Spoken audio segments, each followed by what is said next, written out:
विद्यार्थियों, मैं VS Sikarwar national ranking ओर से आप सभी का हार्दिक स्वागत करता हूं। प्रबंध, प्रशासन और संगठन में अंतर। प्रबंध के 3 लेवल होते हैं। एक होता है बेटा उच्च स्तरीय प्रबंध, एक मध्य स्तरीय और एक निम्न स्तरीय प्रबंध। प्रशासन उच्च स्तरीय प्रबंध है, मतलब टॉप लेवल के व्यक्ति इसके अंतर्गत आते हैं। प्रबंध मध्य स्तरीय मिडिल लेवल का वर्क होता है और संगठन निम्न स्तरीय वर्क होता है, लोअर लेवल वर्क होता है। अब इन तीनों में क्या डिफरेंस है, हम इसको ध्यान से देखते हैं। प्रबंध का कार्य क्या है? प्रबंध एक कर्मचारी का कार्य है, प्रशासन एक निर्धारणात्मक कार्य है और यह संगठन एक आधार का निर्माण करता है। कर्मचारी का कार्य का मतलब होता है कि एक कर्मचारी अपने जो काम करते हैं मालिक के आदेश के अनुसार, प्रबंध वो सारे काम करता है। और इसको आदेश कौन देता है? प्रशासन। प्रशासन मतलब वो सर्वोच्च अधिकारी जो संस्था का निर्माण करते हैं, नीति बनाते हैं और संस्था की स्थापना करते हैं, उसको लागू करते हैं। तो जो भी निर्धारण करना है, जो भी निर्धारित करना है, वो काम प्रशासन का होता है और उसको करवाना ये प्रबंध का काम होता है। और किसके ऊपर काम करना ये संगठन का काम होता है। तो संगठन एक आधार है और उसके ऊपर काम करता है प्रबंध, पर काम करवाता कौन है? प्रशासन। तो पहला प्रबंध का जो काम है वो कर्मचारी का काम है, प्रशासन का काम है निर्धारण करना, बनाना, नीतियां बनाना और ये एक आधार प्रदान करता है जिसके ऊपर काम करना है, जिसके द्वारा काम करवाया जा रहा होता है। भूमिका, प्रबंध संस्था का दिल है, हृदय है। जिस प्रकार हमारे शरीर में जो हृदय का जो महत्व है, वैसे ही संगठन में, प्रबंध में, शासन में, संस्था में प्रबंध का महत्व है। अगर हार्ट ही नहीं होगा तो शरीर मृत प्राय हो जाएगा। अगर प्रबंध नहीं है, मैनेज नहीं है, तो वो ऑर्गेनाइजेशन चलेगी ही नहीं। जितना मजबूत प्रबंध होगा संस्था उतना ही अच्छी प्रगति करेगी। तो इसका वही महत्व है जो हार्ट का है, इसका काम वही है जो माइंड का है। माइंड, मस्तिष्क।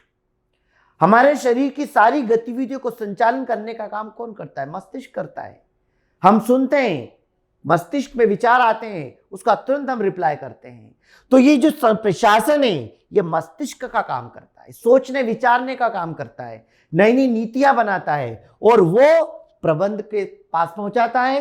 प्रबंध उसको लागू करता है और किसके ऊपर लागू करता है? संगठन पर, ऑर्गेनाइजेशन पर, संस्था पर। जब आपके पास कर्मचारी नहीं होंगे तो आप किसके लिए प्रबंध करोगे? तो ये जो संगठन है वो शरीर का काम करता है और उस संगठन के अंदर प्रबंध हृदय का काम करता है और ये मस्तिष्क का काम करता है। किसके द्वारा प्रभावित होता है? प्रबंध कर्मचारियों से संबंधित प्रभावित होता है, प्रशासन बाहरी तत्वों से प्रभावित होता है और यह कर्मचारियों एवं विभागों के कार्यों, उनके पारस्परिक संबंधों से प्रभावित होता है। कर्मचारियों से संबंधित मतलब कर्मचारी किस प्रकार काम कर रहे हैं, आप किस प्रकार नीतियों को लागू करवा रहे हो, ये इस बात पर निर्भर करता है। प्रबंध कैसा मैनेज है, काम कैसे हो रहा है, किस तरीके से करवाना है, ये प्रबंध का काम होता है। और प्रशासन, प्रशासन तो आपको साधन उपलब्ध कराता है, वो बाहरी शक्तियों से निपटता है कि बाहरी तत्व जो भी होते हैं, जो एक्सटर्नल फोर्सेस होते हैं, उन सब का हमारे बिजनेस पर क्या प्रभाव पड़ता है, ये प्रशासन इन चीजों को देखता है।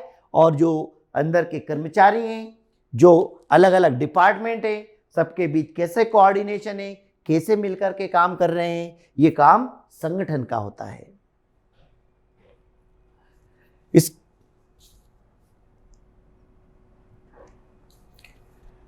क्रियाएं, प्रबंध संगठन को गति प्रदान करता है, यह निर्देशित करता है, यह एक निर्जीव ढांचा है। संगठन को गति प्रदान करता है मतलब शासन द्वारा, प्रशासन द्वारा जो भी कार्य किए जाते हैं उनको, निर्देशों को बनाना ये प्रशासन का काम है। नीतियों को बना लेके उसको लागू करवाने का काम प्रबंध का होता है। क्योंकि प्रशासन क्या करता है, निर्देश देता है कि क्या काम करना है, क्या करवाना है, पर उन नीतियों को कैसे करवाना है ये प्रबंध का काम है। और संगठन तो एक निर्जीव ढांचे के तरीके से है कि आप उस संगठन से कैसे काम करवाओगे ये आपके ऊपर है। संगठन तो आदेश का पालन करने वाले होते हैं, जैसा उनको प्रबंध से आदेश मिलता है वैसे काम करेंगे। नियुक्ति प्रबंध प्रशासन के द्वारा नियुक्त होता है। जब प्रशासन होते हैं, जो हाई लेवल के व्यक्ति होते हैं वही मैनेजमेंट को डिसाइड करते हैं, मैनेजमेंट को बनाते हैं। और प्रशासन व्यवसाय को पूंजी एवं स्वामित्व प्रदान करता है। प्रशासन, एडमिनिस्ट्रेशन, हाई लेवल के वो लोग जो ऑनर की श्रेणी में आते हैं, पैसा लगा रहे हैं, सारा काम करते हैं, पूरी सुविधाएं, संसाधन आपको संगठन के लिए प्रदान करते हैं, ये काम प्रशासन का होता है। और संगठन प्रशासन द्वारा निर्धारित प्रबंध का एक यंत्र है, एक मशीन के तरीके से है।